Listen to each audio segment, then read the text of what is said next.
नमस्कार साथियों, successor YouTube channel पर आप सभी का हार्दिक स्वागत है। जैसा कि पूर्व में आपको सूचित किया गया था कि हिंदी साहित्य इतिहास जो प्रथम श्रेणी एवं द्वितीय श्रेणी भर्ती परीक्षा के लिए काफ़ी उपयोगी होता है, उसको लेकर के एक नई जो टेस्ट सीरीज़ है उसको हम शुरू करेंगे। तो आइए देखते हैं। पहला क्वेश्चन हिंदी साहित्य के कहानी ग्रंथ के लेखक हैं। ध्यान रखें, यहाँ केवल मेरा उद्देश्य मात्र ये 10, 15, 20 क्वेश्चन आपको सोल्व कराना नहीं है, बल्कि साहित्य की काफ़ी अच्छी और गहरी पकड़ आप उस पर कर सकें, ये मेरा उद्देश्य है। तो एक प्रश्न के माध्यम से कई बातें हम जानेंगे। तो देखें, पहला प्रश्न हिंदी साहित्य के कहानी ग्रंथ के लेखक हैं। यहाँ मैं उन चुनिंदा प्रश्नों को लेकर के आया हूँ जो अक्सर परीक्षा में आते रहे हैं और आएंगे। हिंदी साहित्य के कहानी ग्रंथ के लेखक प्रभाकर माचवे, नामवर सिंह, धीरेन्द्र वर्मा और अज्ञेय, इनमें से कौन हिंदी साहित्य के कहानी ग्रंथ के लेखक है? तो ध्यान रखें, कहानी सुनने के लिए कौन मचल जाता है।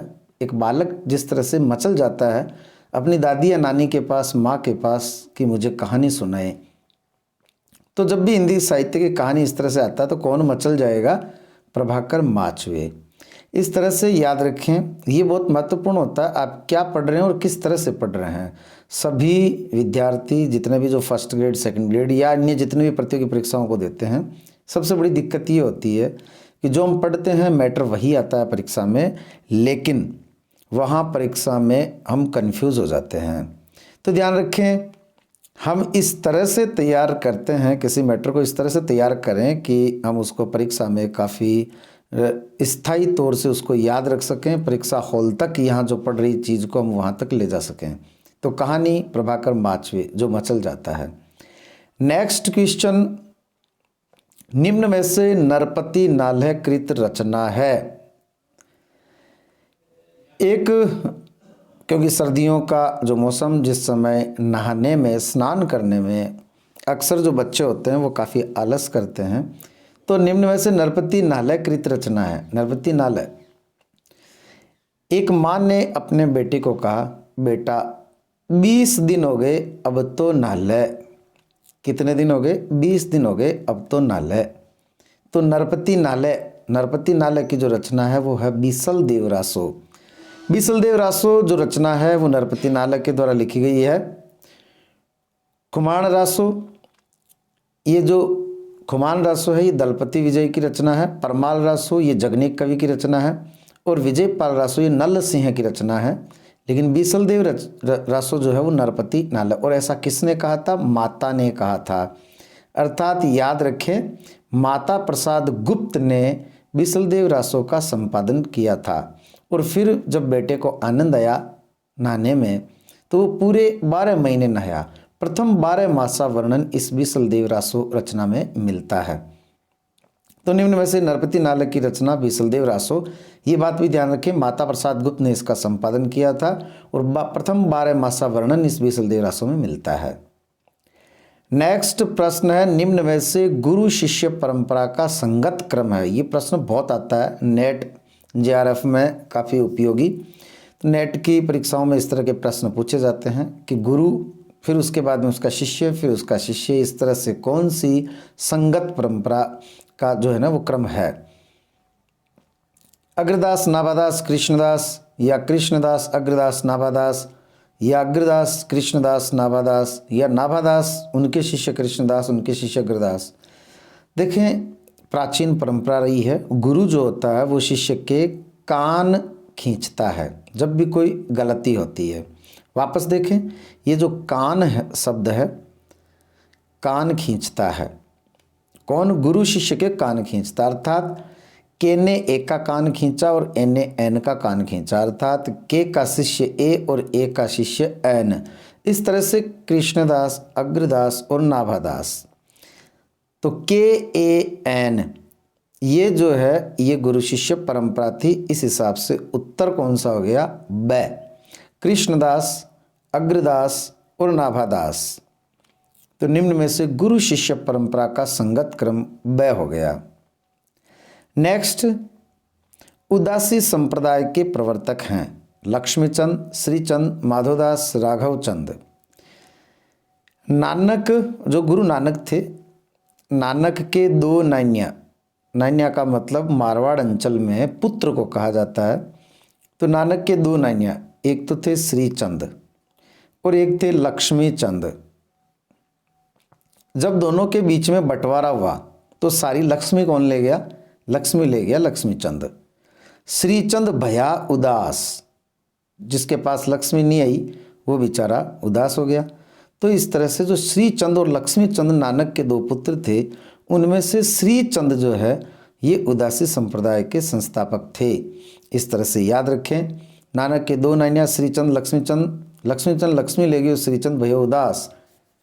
श्रीचंद ने उदासी संप्रदाय की स्थापना की थी और तभी नानक ने श्रीचंद को इस तरह की नसीहत दी। नसीहत जो इनकी नसीहतनामा खड़ी बोली की रचना है कि तू मेरे नाम का स्मरण कर, मेरे नाम का जाप कर। जप्पू जी इन्हीं की रचना है। तो नसीहतनामा, जप्पू जी, ये नानक की रचनाएं हैं।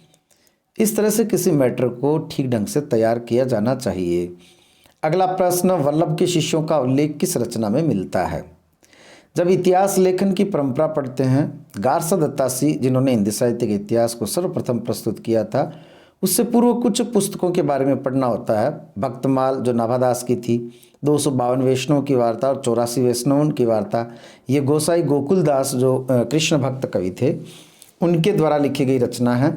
तो 252 वैष्णव की वार्ता और 84-52 वैष्णव की वार्ता दोनों लिखी हुई तो गोसाई गोकुलनाथ की है, लेकिन इनमें से किसी एक पुस्तक में वल्लभ के शिष्य है और एक पुस्तक में वल्लभ के जो पुत्र थे विट्ठल, उनके शिष्य है। यही प्रश्न आता है और इसी में कंफ्यूज होते हैं कि वल्लभ के शिष्य किस में है, विट्ठल के शिष्य किस में है। ये दोनों पिता पुत्र थे। तो इनमें से जब इन दोनों के बीच में झगड़ा हो गया था, वल्लभ और विट्ठल के बीच में, बाप बेटे के बीच में झगड़ा हो गया। जब झगड़ा हुआ तो दोनों के बीच में इन शिष्यों को लेकर के बंटवारा हुआ। तो लठ इनमें से किसके पास है? विट्ठल के पास। लठ विट्ठल इस तरह से याद रखें। और जिसके पास लठ की ताकत होगी उसके पास अधिक शिष्य चले गए थे। तो 252 वैष्णव की वार्ता ये अधिक शिष्य हैं, ये विट्ठल के, और 84, ये 52 नहीं है यहाँ पर, 84 वैष्णव की वार्ता ये वल्लभ के शिष्य।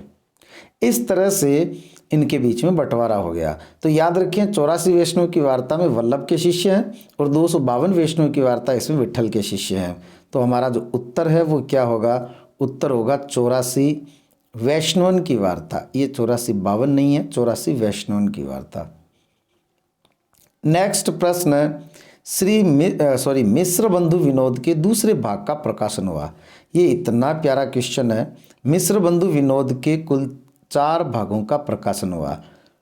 तो अक्सर गाइड में इस तरह से लिखा हुआ रहता है, पहले तो याद रखें इसको किस तरह से याद रखना है।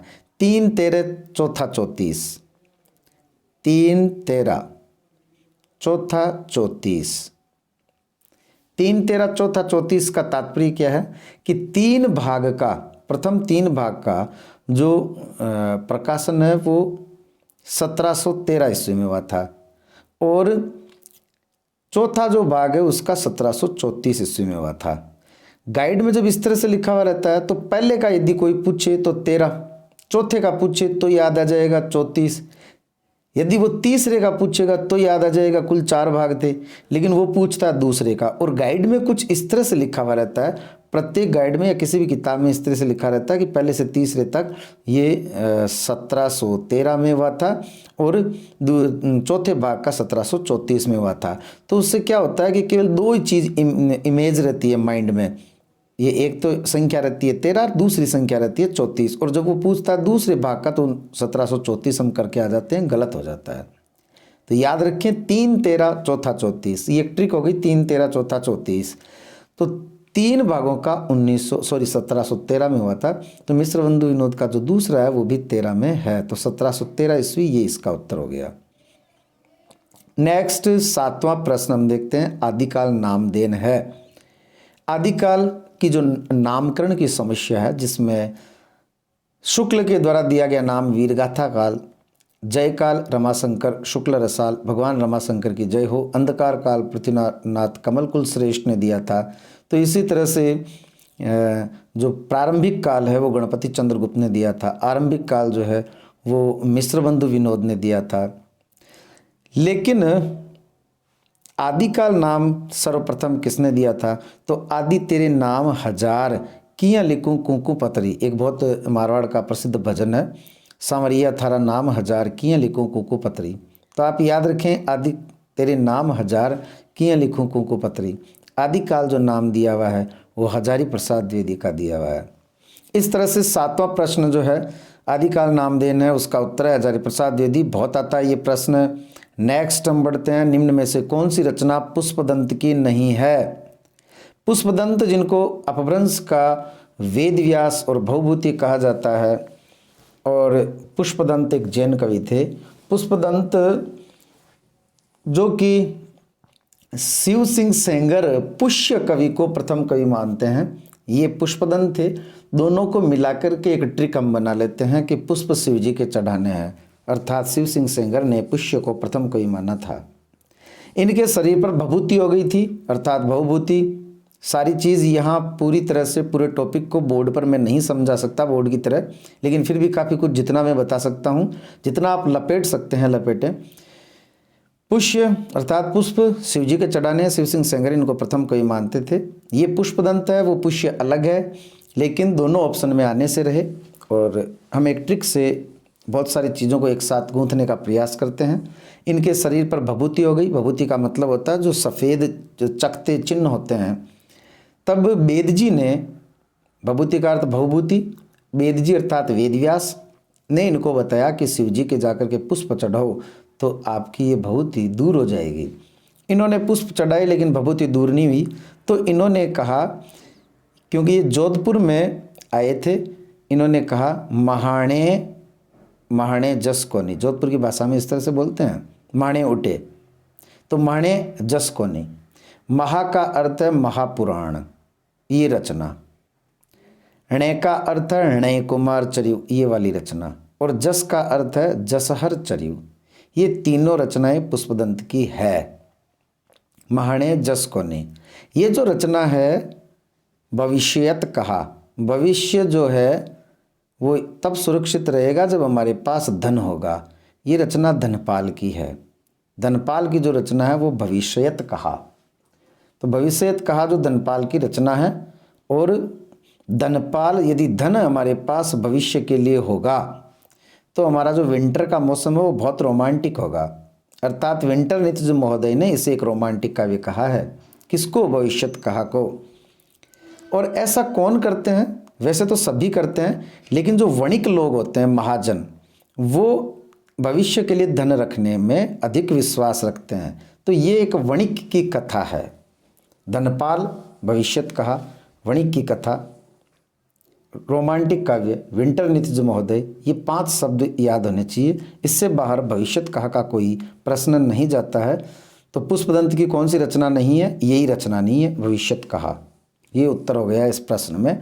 नेक्स्ट प्रश्न, निम्न में से कौन सी रचना बालकृष्ण भट्ट की है? देखो मैंने इसको भट्ट क्यों बोला, जब हम तीसरी, दूसरी, चौथी क्लास में थे उस समय ये इस तरह से लिखा हुआ या फिर इस तरह से लिखा हुआ, जैसे आर्य भट्ट, तो उसको हम पढ़ते थे भट्ट, आर्य भट्ट। और उसी से एक नई ट्रिक, आर्य भट्ट, इन्होंने ही तो बताया था कि पृथ्वी जो है वो गोल घूमती है। किस तरह से? आप कल्पना करके देखें, भट्ट, अर्थात आर्य भट्ट ने ही ये बताया था कि पृथ्वी चारों तरफ चक्कर लगाती है। और यहाँ पर क्या है, जिस समय रेल चलती है उस समय ट्रेन जब चलती है, आप बैठे हो, कल्पना करके देखें वो गाड़ी कैसे बोल रही है, भटट भटट भटट भटट, इस तरह से उसमें आवाज़ आती है। तो रेल का विकट खेल, ये वाली रचना बालकृष्ण भट्ट अर्थात बालकृष्ण भट्ट की है। इसी तरह से नेक्स्ट जो है, वैसे हम यहाँ पर ये भी देख लेते हैं, पाजेब जैनेन्द्र की रचना है। गंगा लहरी उसकी रीतिकालीन जो कवि है उसकी है, सॉरी यहाँ मुझे थोड़ा सा नाम याद नहीं आ रहा है, पद्माकर। और नील देवी जो है वो भारतेंदु की रचना है। तो पद्माकर की गंगा लहरी अंतिम रचना है, और पाजेब जो है वो जैनेन्द्र की रचना है, और नील देवी ये भारतेंदु की रचना है। नेक्स्ट देखें, भाषा की दृष्टि से आदिकाल अपभ्रंश का बढ़ाव है। ये सेंटेंस बहुत आता है। भाषा की दृष्टि से आदिकाल अपभ्रंश का बढ़ाव है। यदि आपके घर पे कोई भी आता है और मान लो कंबल लेकर के आया कि साहब सर्दी का मौसम है, कंबल खरीद लें। हमने उससे पूछा क्या रेट है, तो उसने कहा कि साहब मैं तो 1500 रुपये लूँगा। तो हमने उसको कहा 1500 नहीं, हम तो 900 रुपये देंगे। तो वो कहेगा थोड़े से तो बढ़ाओ, थोड़े से बढ़ाओ। तो हम कहेंगे 950 ले लेनी और बढ़ाओ साहब। तो हमने कह दिया चलो पूरे बराबर 1000 रुपये कर देते हैं, इससे ज़्यादा नहीं देंगे। वो भी मान गया कि बढ़ा करके 1000 रुपये कर दो। तो बढ़ा करके कितने रुपए करने हैं? 1000 रुपये। हजारी प्रसाद द्विवेदी का ये सेंटेंस है कि भाषा की दृष्टि से आदिकाल अपभ्रंश का बढ़ाव है। ये बहुत आता है ये सेंटेंस। अर्थात संस्कृत के पश्चात पाली, पाली के पश्चात प्राकृत, प्राकृत के पश्चात अपभ्रंश और अपभ्रंश के पश्चात हिंदी भाषा का विकास हुआ था। और जब हिंदी में हिंदी साहित्य के आदिकाल है, उसके लिए हजारी प्रसाद द्विवेदी ऐसा कहते हैं कि ये अपभ्रंश का बढ़ावा रूप है, क्योंकि अपभ्रंश के पश्चात ही हिंदी भाषा अस्तित्व में आई थी। तो इसका उत्तर होगा हजारी प्रसाद द्विवेदी। ऐसे ही कुछ प्यारे से प्रश्नों के साथ मैं फिर से हाजिर होऊंगा। धन्यवाद। आप लोग इसे शेयर करें, लाइक करें, कमेंट जरूर करें। आप अपने सुझाव हो तो ज़रूर दें। आज मैं कुछ प्रश्नों के साथ ही हाजिर हो पाया हूँ। कल नेक्स्ट क्लास में इससे कुछ अधिक प्रश्नों के साथ हाजिर होऊंगा। धन्यवाद।